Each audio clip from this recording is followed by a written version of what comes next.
Oh, good evening! Welcome to my channel 69. Ang channel na walang antena, ang channel na walang TV, ang TV na walang channel. Welcome to my YouTube. Ayan. Sa mga hindi pa po nag-unsubscribe, paki-unsubscribe. Sa mga hindi pa po nakakapag-dislike, paki-dislike, i-report na din ang channel na to kung maaari. Guys, ano lang, may story lang ako sa inyo, ikikwento lang ako sa inyo. Kanina, nung dumaan ako doon sa maliit na daan, yung dinadaanan ko, bakit lumaki ang tiyan ko? Buntis. Bitok na yun. Hindi kasi hindi naman ako hindi na ako kagaya ng dati na paggalagala doon na yung nakikita nyo na mga upload sa channel ko is umalis ako kasi may sadya, no? At wala akong trabaho niyan, so kain, tulog, and then upo, so ganyan lang. So malaki na ang tiyan ni Inday.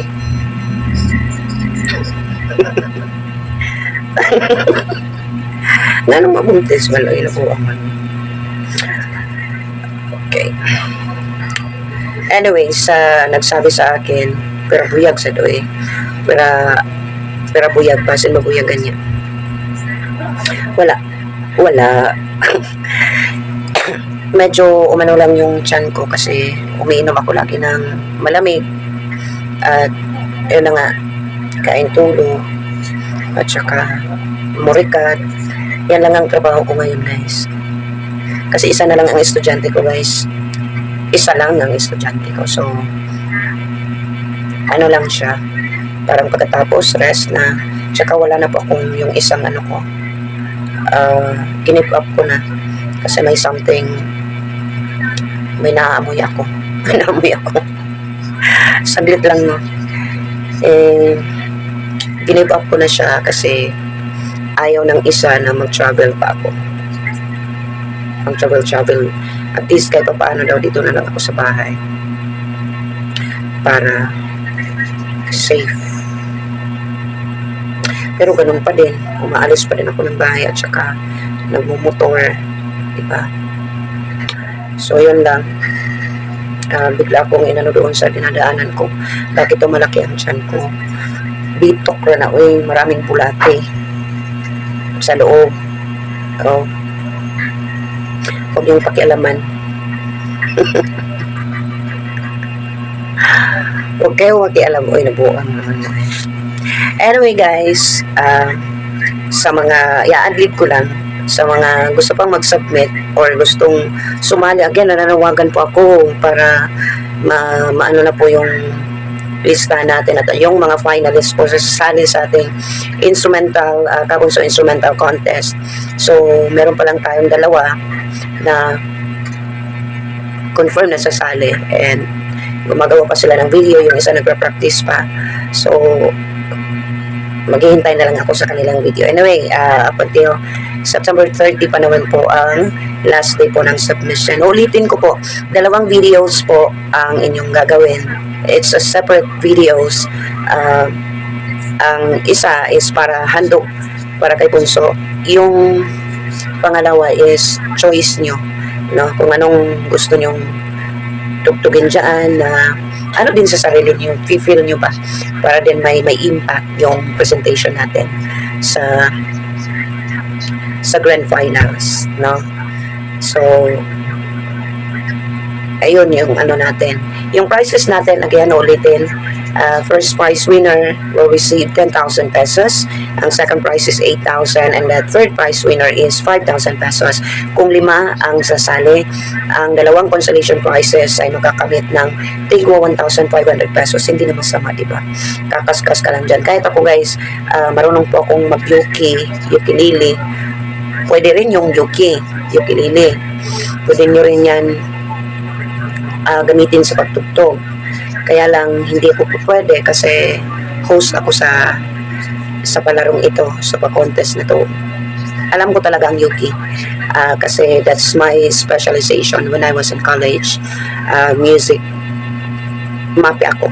So, alam ko yan. Alam ko tugtugin. At, yun, nakakabuo po ako ng instrumental sa Yuki. Pero, ang Yuki is different compared sa mga guitars, kasi ang guitars talaga yung lugpit, yung ano mo sa kamay, bawat ano sa kamay is may kadumbas na tunog, iba ang tunog compared to ukulele, parang nag-ano lang siya, parang parehas lang din yung tunog, pero pag inaano mo yung kamay mo, dyan lang nagkakaano, pero parehas gapon ay ting ting ting ting ting ting ting compared sa guitars, bandoria. Ang bandoria may similarities din sa ano. Basta gawin nyo na ang inyong gusto na instrument na gagamitin po ninyo sa contest na ito, as long as it's presentable, bongga, tsaka magiging masaya ang madlang kabunso, that's okay.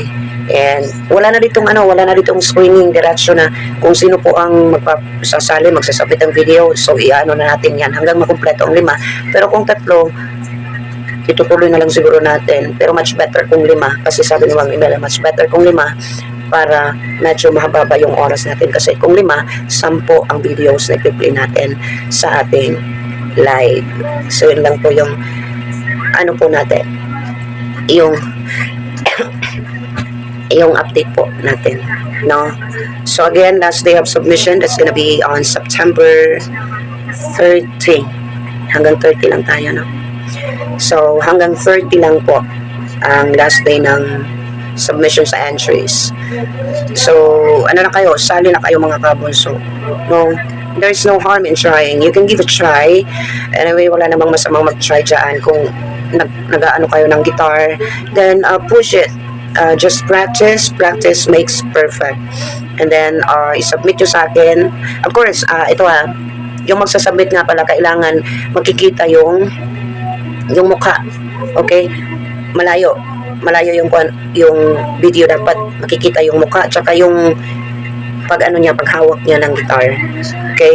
So that's one criteria po, ang makikita ang mukha, makikita yung pagkaskas, para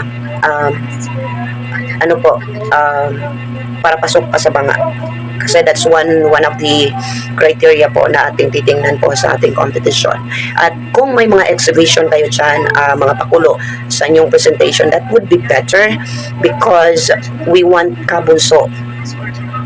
We want yung kabunso na mag-enjoy at i-feel nyo yung sa community ito na we are just doing happy, bawal ang sad. Ayun. So yun lang mga kabunso. I think that would be all, kasi inaantok na naman. Uy, by the way, sa mga Taga-Luzon, mag-iingat po kayo lagi, kasi pumasok na si Mirasol. Hindi si Ma'am Mirasol Lorenzo. Pumasok na si Mirasol, may papasok pa daw na isa, no? So mag-ingat po ang lahat. I-safety yung natin, si-safety, at saka gawin na yung para maprotektahan ang ating buong pamilya. That's all for today. This is Sorinday. Again, kung hindi pa po kayo nakakapag-unsubscribe, i-unsubscribe nyo na ang channel na to. At kung hindi pa po kayo nakakapag-report, i-report nyo na ang channel na to. Walang problema po. Good night and happy Wednesday evening. Bye!